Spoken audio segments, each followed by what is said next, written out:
மற்றும் ஒரு செய்தி வெளியாகி இருக்கிறது. மேகதாது அணை கட்ட முயற்சிக்கும் கர்நாடக அரசை தடுக்க வேண்டும் என்று தாவேக அரசுக்கு சட்ட ரீதியாக நடவடிக்கை எடுக்கவில்லை என்றும் எடப்பாடி பழனிசாமி குற்றச்சாட்டை சுமத்தியிருப்பதை தற்போது நாம் அண்மை செய்திகளாக பார்த்து வருகிறோம். மேகதாது அணை கட்ட கர்நாடக அரசு தீவிரம் காட்டி வரும் நிலையிலே தாவேக அரசு வேடிக்கை பார்த்து கொண்டிருப்பதாகவும் எடப்பாடி பழனிசாமி தெரிவித்து வருவதை தற்போது நாம் அண்மை செய்திகளாக பார்த்து வருகிறோம்.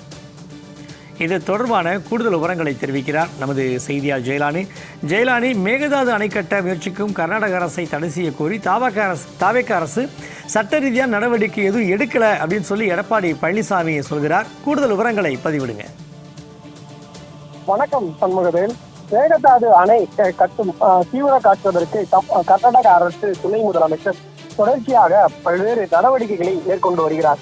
இந்த நிலையில தமிழக அரசு தற்போது அதற்கான எந்த ஒரு தடுத்து நிறுத்துவதற்கான எந்த ஒரு நடவடிக்கையும் எடுக்காததற்கு கண்டனம் தெரிவித்து அதிமுகவின் பொதுச் செயலாளர் எடப்பாடி பழனிசாமி ஒரு அறிக்கையை வெளியிட்டிருக்கிறார். குறிப்பாக காவிரி நதிநீர் தமிழ்நாட்டின்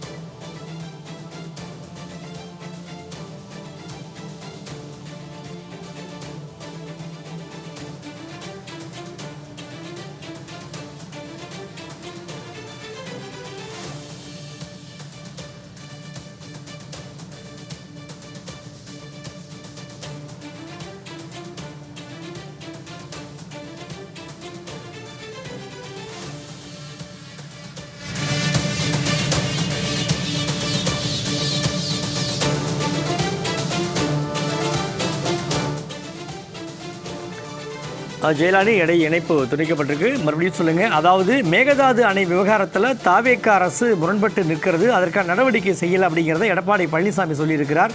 கூடுதல் விவரங்களை பதிவிடுங்க. வணக்கம் சண்முகவேல். அதாவது மேகதாது அணை கட்ட தீவிரம் காட்டி வருகிறது கர்நாடக அரசு. இந்த நிலையில தமிழக அரசு தொடர்ச்சியாக பல்வேறு நடவடிக்கைகளை மேற்கொள்ள வேண்டும், ஆனால் அது தொடர்பாக எந்த ஒரு நடவடிக்கையும் எடுக்கவில்லை என்பதாக அதற்கு கண்டனம் தெரிவித்து அதிமுக சார்பில் ஒரு கண்டன அறிக்கை என்பது கொடுக்கப்பட்டிருக்கிறது. குறிப்பாக புரட்சித் தலைவி அம்மா ஆட்சி காலத்திலேயே கடந்த 2018ஆம் ஆண்டு காவிரி நதிநீர் குறிப்பாக அது தொடர்பாக ஒரு குழு என்பது அமைக்கப்பட்டிருந்தது. அந்த குழுவுடைய பணிகள் என்ன என்பதையும் அவர் சுட்டிக்காட்டியிருக்கிறார். குறிப்பாக காவிரி நதிநீரை தேக்குதல், பகிர்மானம் செய்தல், முறைப்படுத்துதல் மற்றும் கட்டுப்படுத்துதல் உள்ளிட்ட பணிகளை அந்த குழு என்பது மேற்கொள்ளும். அது மட்டுமல்லாமல் காவிரி நீர் முறைப்படுத்துதல், குழுவின் துணையுடன் அணைகளின் செயல்பாட்டை மேற்பார்வையிடுதல் ஆகியவை அந்த குழுடைய பணியாக இருந்து வரும். இந்த நிலையில கர்நாடக அரசு காங்கிரஸ் அரசு கர்நாடகாவில் பொறுப்பேற்றதற்கு பிறகாக அக்கட்சியின் அப்போதே துணை முதலமைச்சராகவும் தற்போது முதலமைச்சராக இருக்கக்கூடிய சித்தராமையா தொடர்ச்சியாக அங்கு மேகதாது அணை கட்டுவதற்காக தொடர்ச்சியான பல்வேறு நடவடிக்கைகளை அவர் எடுத்து வரார். ஏற்கனவே அது தொடர்பாக திட்ட அறிக்கை தாக்கல் செய்து மத்திய அரசிடம் அனுமதி கேட்டபோது மத்திய அரசு அதில் சில திருத்தங்கள் செய்ய வேண்டும், தவறுகள் இருக்கிறது என்பதாக திருப்பி அனுப்பியது. இந்த நிலையில தற்போது 2026ஆம் ஆண்டு தற்போதும் பிரதமரை சந்தித்து அந்த அணை கட்டுவது தொடர்பான அந்த திருத்தப்பட்ட அறிக்கையை தாக்கல் செய்திருப்பதாக ஒரு தகவல் என்பது வருகிறது. குறிப்பாக கடந்த 2007ஆம் ஆண்டு வெளியிடப்பட்ட அந்த காவிரி நதிநீர் தீர்ப்பாயத்துடைய அறிக்கையிலேயே காவிரி நதிநீரை தடுப்பதற்கோ அல்லது திசை திருப்புவதற்கோ உரிமை என்பது யாருக்கும் கிடையாது. கட்டமைப்புகளை ஏதேனும் மேற்கொள்ள வேண்டுமெனில் நதிநீர் பாயும் கீழ் மாவட்டங்கள் குறிப்பாக தமிழ்நாடு உள்ளிட்ட மாநிலங்களிடத்துல அனுமதி வாங்குவதற்கு பிறகாகத்தான் அது தொடர்பான நடவடிக்கையை மேற்கொள்ள வேண்டும் என்பதாக ஏற்கனவே சுட்டிக்காட்டியிருக்கிறது.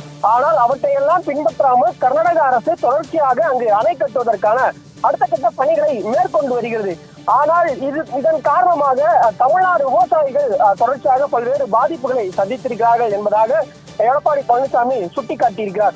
குறிப்பாக உச்சநீதிமன்ற தீர்ப்பின்படி கர்நாடக அரசு கடந்த ஏப்ரல், மே மற்றும் ஜூன் மாதங்கள்ல தமிழகத்திற்கு வழங்க வேண்டிய காவிரி நீரை குறிப்பாக சென்ற மாதம் டெல்லி சென்றடைந்த அந்த 51வது காவிரி வேளாண்மை ஆணைய கூட்டத்தொடர்ல அழுத்தம் கொடுத்து அந்த தண்ணீரை பெற்றிருக்க வேண்டும். அவ்வாறு பெறாத காரணத்தினால நம்ம வழக்கம் போல 12ஆம் தேதி ஒவ்வொரு ஆண்டும் காவிரியிலிருந்து நதிநீர் என்பது திறக்கப்படும் குறுவை சாகுபடிக்காக. ஆனால் இந்த ஆண்டு திறக்க முடியாத சூழல் என்பது உருவாகி இருக்கிறது.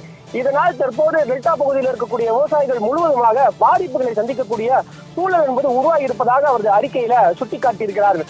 ஆனால் ஆட்சி பொறுப்பேற்ற முதலும் கோணல் முற்றிலும் கோணல் என்ற தோணியில தான் தற்போது வரை தமிழக அரசுடைய ஆட்சி என்பது இருந்து வருகிறது என்பதாக தாவேகாவுடைய ஆட்சியை குற்றம் சாட்டியிருக்கிறார். மேலும் டெல்டா மாவட்ட விவசாயிகளை ஏமாற்றி இருப்பதாகவும் அவர் சுட்டிக்காட்டியிருக்கிறார்.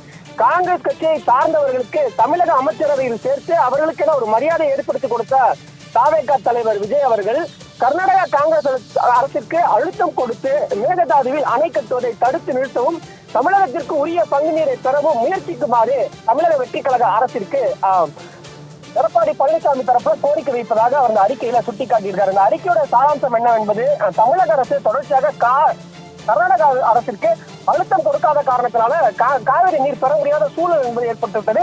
இதன் காரணமாக விவசாயிகள் ஒரு புறத்துல பாதிக்கப்படுகிறார்கள். அது மட்டுமல்லாமல் தொடர்ச்சியாக அணை கட்டுவதற்கான நடவடிக்கையை மேற்கொண்டு வருகிறார். அதனை தடுத்து நிறுத்துவதற்கான சட்ட நடவடிக்கைகளை மேற்கொள்ள வேண்டும் என்பதாக அவர் சுட்டிக்காட்டியிருக்கிறார். சண்முகவேல், கூடுதல் விவரங்களை வழங்கியமைக்கு நன்றி ஜெயலானி.